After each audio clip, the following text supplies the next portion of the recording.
उमेदवार असणाऱ्या एका निवडणुकीत 135 मते अवैध ठरली. यशस्वी उमेदवाराला वैध मतांच्या अवैध किती 135 आहेत, वैध मतांच्या 70% मते मिळाली आणि तो 40,000 मतांनी विजयी झाला. तर एकूण किती मतदान झालं? वैध मतांच्या 70% मते मिळाली आणि तो किती 40,000. विजयी उमेदवार जो आहे त्याला किती पडले? 70% मतदान वैध मतांच्या. तर जो पराभूत झालेला आहे, जो पराभूत झालेला उमेदवार आहे, तर त्याला याला जर 70% पडले असतील वैधच्या व्हॅलिड वोटच्या, तर याला किती पडले असतील? 30% पडले असतील.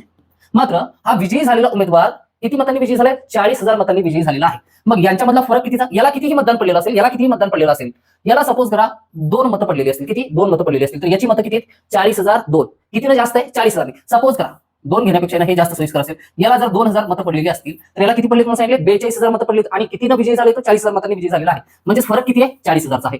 हा 40,000चा फरक आहे आणि दोघांच्या टक्केवारीमधला फरक किती आहे? 40%. तर 40% हे रिलेशन भेटलं. 40% म्हणजे किती होतात? 40,000 होतात.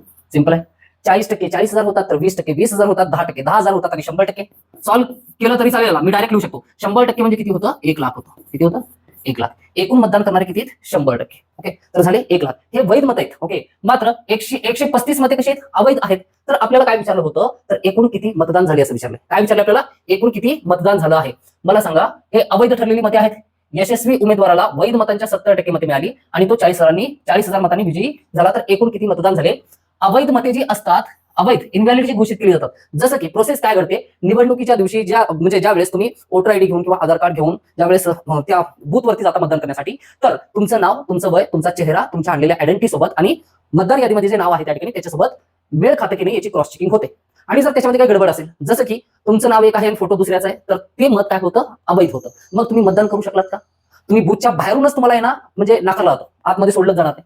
दुसरी गोष्ट, एखादा व्यक्ती मयत आहे, तर असं पण मत काय होतं? अवैध होऊ शकतं. तर अशा अवैध मतांची संख्या किती? 135 आहे. मात्र हे मतदान करतात का? नाही. आपल्याला काय विचारलंय?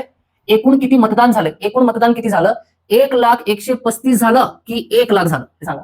तर झालेलं मतदान किती असणार आहे? 1,00,000 असणार आहे. डबल राईट करा. हा पर्याय चुकून ही टिक करायचा नाही. लक्षात ठेवा, एक कन्फ्युजन साठी दिलेलं होतं. बाकी सगळं कॅल्क्युलेशन याच ठिकाणी होतं. तर पर्याय क्रमांक 3 1,00,000 या ठिकाणी उत्तर असेल त्याचं. ओके, चल.